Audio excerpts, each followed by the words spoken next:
மகேஷ்க்கு operation முடிஞ்சிருச்சா? இப்ப எப்படி இருக்கான்? இப்பதான் சார் ஆபரேஷன் முடிஞ்சிருக்கு. இன்னும் கண்ணை திறக்கல சார். ஐயோ என் புள்ள. இது எப்படி நடந்துச்சு அன்பு?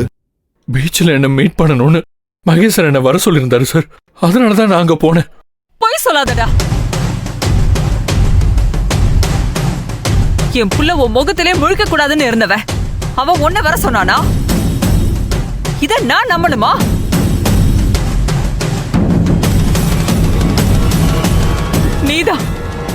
நீதான் என் பிள்ளைய கொல்ல திட்டம் போட்டு வர வச்சிருக்க. மேடம், நான் அவரை வர சொல்லல. அவர் தான் என்ன வர சொன்னாரு.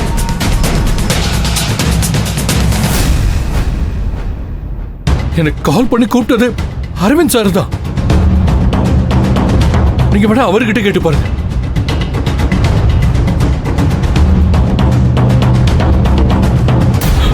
அரவிந்த் சார், நீங்க தானே மகேஷ் சார் என்கிட்ட தனியா பேசணும், பெசன்ட் நகர் பீச்சுக்கு வான்னு கால் பண்ணி சொன்னீங்கல்ல சார். நீங்க சொன்னனால தானே நான் தனியா போனேன். அது சொல்லுங்க சார், எல்லாருக்கிட்டையும் சொல்லுங்க சார்.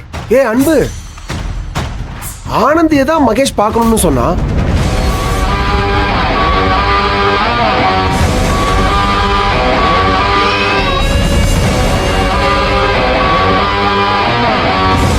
அவ தனியா போக பயப்படுவாள்ல, மறுபடியும் ஏதாவது பிரச்சனை வந்துட போகுது. அதனால நீ இவளை கூட்டிட்டு போன்னு தான் உங்ககிட்ட சொன்னேன். உன்னை நான் தனியா போன்னு சொல்லவே இல்லையே. ஐயோ சார், நீங்க என்ன கூப்பிடுறதா தானே எனக்கு கால் பண்ணி சொன்னீங்க. ஐயோ அன்பு, நான் ஏன் உங்ககிட்ட அப்படி சொல்ல போறேன்? நான் ஆனந்தியை தான் கூட்டிட்டு போன்னு சொன்னேன், அதுக்கு தான் கால் பண்ணேன். சார், தயவு செஞ்சு போய் சொல்லாதீங்க சார். போதும், நிறுத்துடா.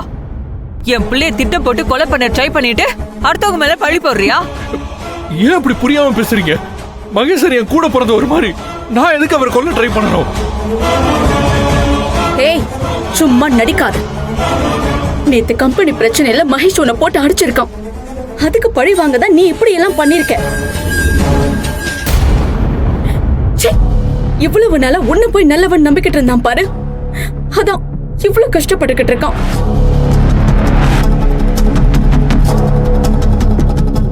என்ன காரணம் கேட்டல்ல? இப்போ மித்ரா சொல்லிட்டா. சொல்லுடா, இத நீதானே பண்ண? என் பிள்ளைய நீதானே கொல்ல பார்த்த? சொல்லுடா. பார்வதி, நடந்தது என்னன்னே தெரியாம ஆளாளுக்கு வாய்க்கு வந்ததெல்லாம் பேசிட்டு இருக்காதீங்க. இது ஹாஸ்பிட்டல், கொஞ்சம் அமைதியா இருங்க. என் பிள்ளைய கொல்ல பார்த்திருக்கான். இதுக்கு மேல நான் ஏன் அமைதியா இருக்கணும்?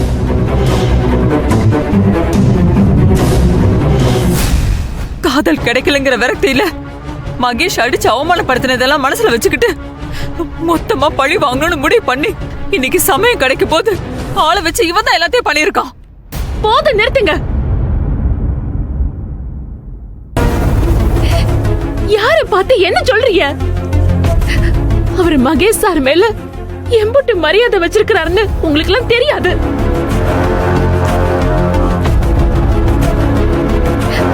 இப்படி வாய்க்கு வந்தபடி அபாண்டமா பழிய போடாதீங்க. ஏய், நீ பேசாத. எல்லா பிரச்சனைக்கும் மூல காரணமே நீதான்.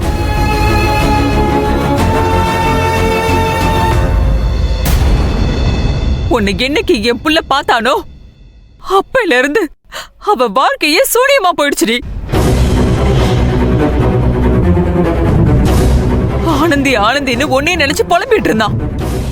எவ்வளவு முடியுமோ அவ்வளவு சுரண்டிட்டு இன்னைக்கு அவனுக்கு எல்லா உண்மையும் தெரிய வந்ததோ இனிமே அவன் தேவைப்பட மாட்டான்னு அவ உயிரை எடுக்கிற அளவுக்கு துணிஞ்சிட்டீங்கல்ல ரெண்டு பேரும்.